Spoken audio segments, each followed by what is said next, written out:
Martino, souvent imité, mais jamais égalé. Vous écoutez Martino, Cube Radio.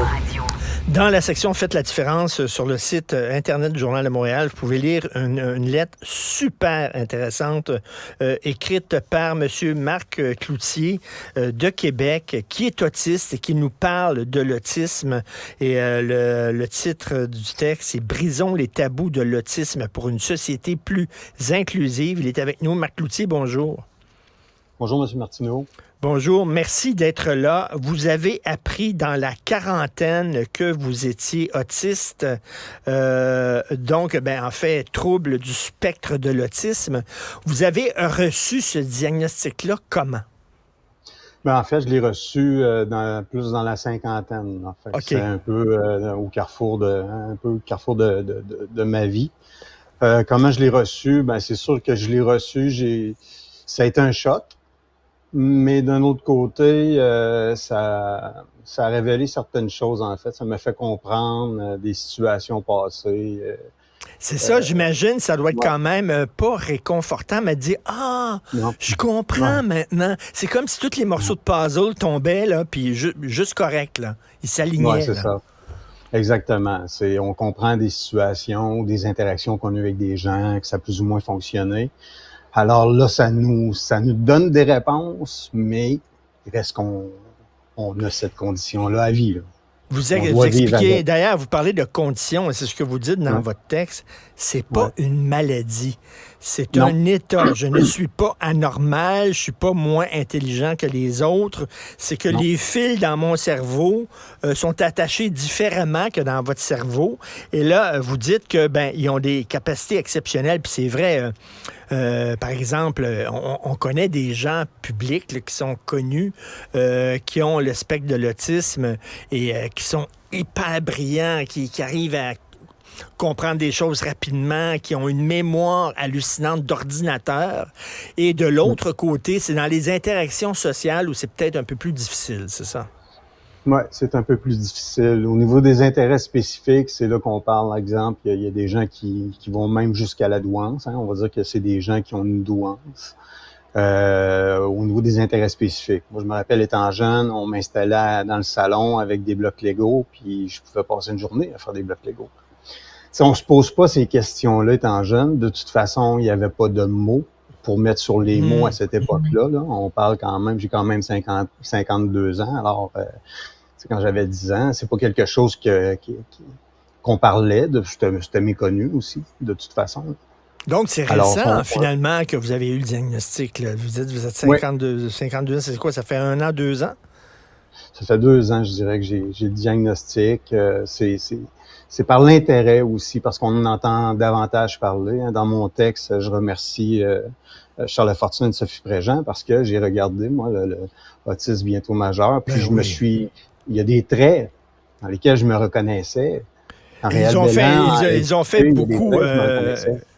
Sophie Préjean, Charles Lafortune ont fait beaucoup pour ça. Il y a quand même le fils de Charles Lafortune et Sophie Préjean, il est autiste, mais il n'est pas comme vous. Là, il y a des autismes qu'on dit verbaux, il y en a qui ne sont pas non-verbaux, etc. On dit le spectre de l'autisme parce que c'est un spectre aussi. Là. Vous êtes capable de me parler, vous êtes capable de mettre en mots ce que vous ressentez. C'est pas le cas de tous les autistes. Là.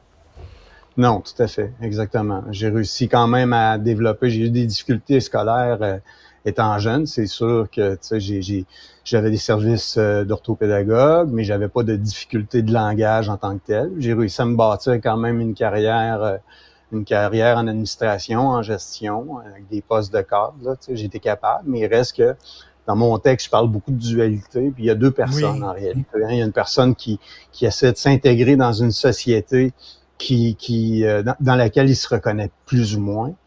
Alors, tu n'as pas le choix de fonctionner dans la société. Alors, tu te crées un genre de personnage pour adhérer à la société, être un peu comme tout le monde. Et puis, mais ça devient épuisant là, à la longue. Là. Ça devient...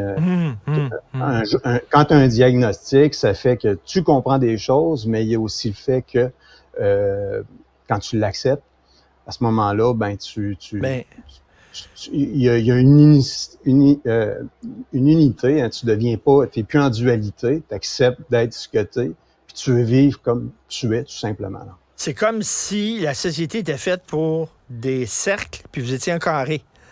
C'est pas évident de rentrer un carré dans le cercle. À un moment donné, j'imagine, pendant longtemps, vous avez essayé de rentrer le carré dans le cercle, et là, vous vous dites, non, ça se peut pas, je serai un carré.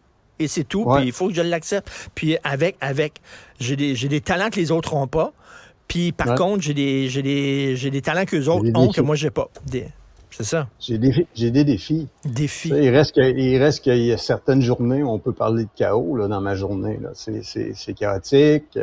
On doit, puis par le métier que j'exerce, ben c'est sûr qu'il y a un niveau de stress qui vient avec ça. Qu'est-ce que vous faites comme métier? Ben moi je suis cadre, j'ai été directeur dans le milieu privé, j'ai été directeur général dans le milieu communautaire. Fait que ça vient quand même avec certains défis au niveau de la gestion du stress, la gestion de l'anxiété. Alors c'est sûr que dans la condition on vient avec l'anxiété aussi, tu sais. Alors ça c'est des défis quotidiens. Là, un simple mariage peut devenir totalement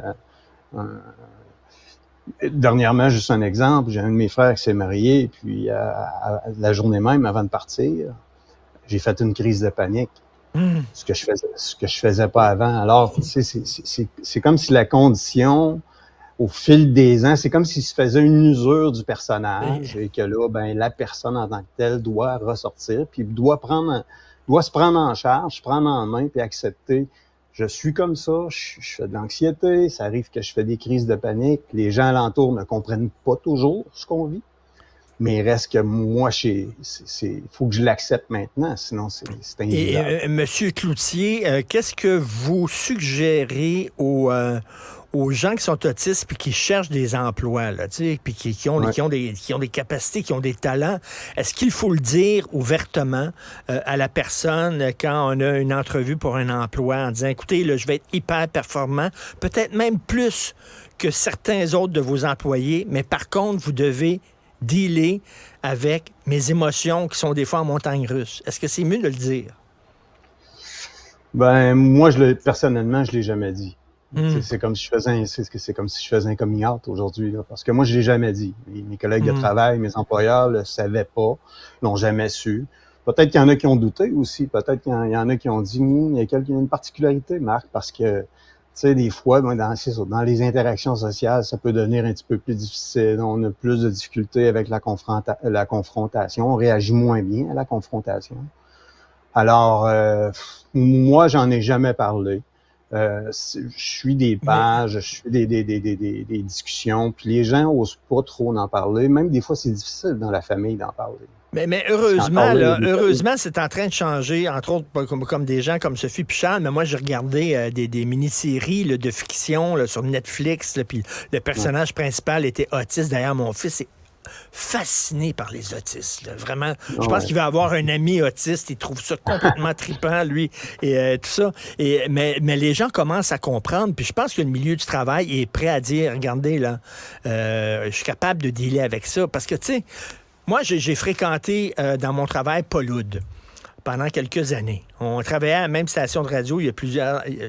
Puis je me disais, ce gars-là est autiste. C'est sûr qu'il est autiste. Je veux dire, tu sais, il focus sur des affaires, il tripe sur les noms compliqués, il a une mémoire complètement hallucinante, mais en même temps, des fois, dans les relations personnelles, il est bizarre. Et évidemment, Paul, à un moment donné, il est sorti. Puis il a dit, je suis Asperger, puis ça m'a pas étonné. Elon Musk, je sais pas si Elon Musk, c'est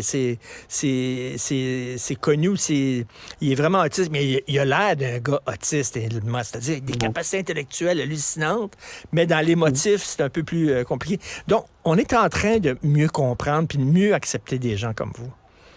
Oui, ben je pense que c'est important, puis c'est important d'en parler.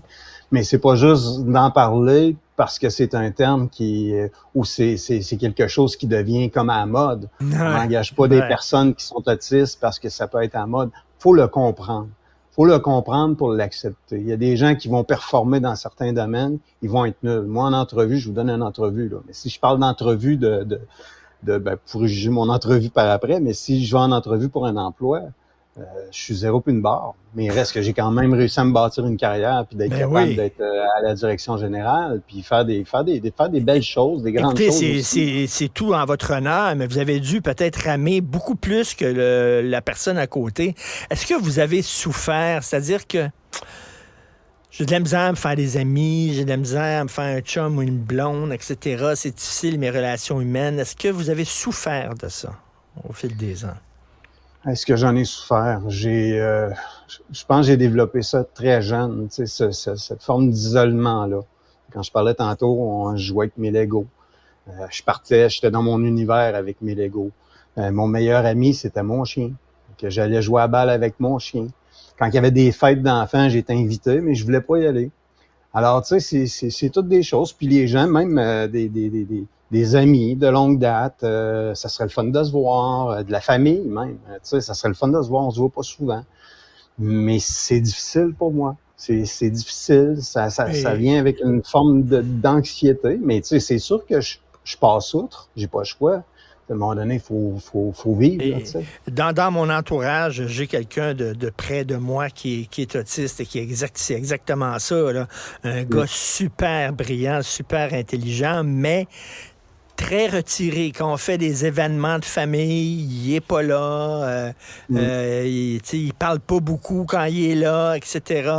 Et je le vois, ça. Mais votre lettre est vraiment super bonne. Brisons les tabous de l'autisme pour une société plus inclusive. Est-ce que ça vous a demandé une préparation, là, cette entrevue-là? Est-ce que vous vous êtes dit, tabarnouche, vous n'avez pas dormi de la nuit parce que demain, je suis en train de parler à quelqu'un ou...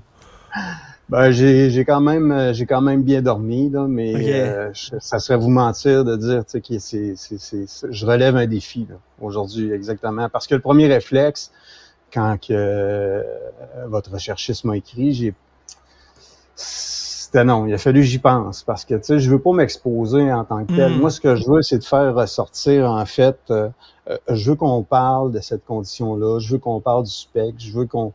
Tu sais, des fois, on a l'air de des extraterrestres, mais il reste que c'est vrai qu'on peut apporter parce que, tu sais, en toute humilité, il y a des choses que j'ai fait dans ma vie.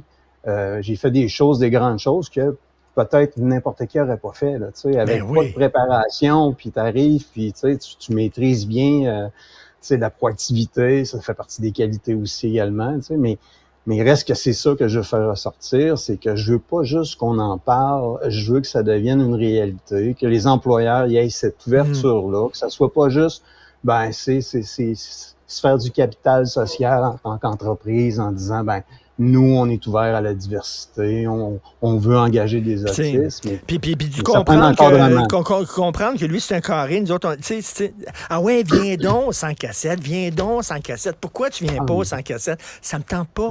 C'est pas moi. Toi, ça te tente? Toi, tu tripes là-dessus, c'est parfait. Moi, je me sens mal à l'aise sans cassette. Crissez-moi patience. C'est un peu ça. J'en ai fait beaucoup.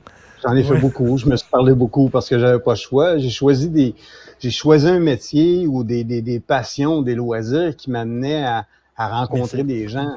Alors, tu sais, veux pas, j'ai grandi avec ça, mais c'est comme je dis, c'est une dualité, c'est un combat. J'ai mes défis de quotidien, puis des fois, ben c'est le chaos dans ma journée. Il y a des fois, je me couche, c'est une journée oubliée, mais comme n'importe qui, mais il reste que, tu sais, c'est toujours un peu plus difficile que des gens qui sont neurotypiques. Alors, merci beaucoup, merci beaucoup de nous avoir fait confiance, puis de nous avoir accordé cette entrevue-là. Et le texte est super bon. Allez lire ça. Brisons les tabous de l'autisme pour une société plus inclusive. Merci, M. Marc Cloutier. Bonne journée. Merci. Merci, au revoir.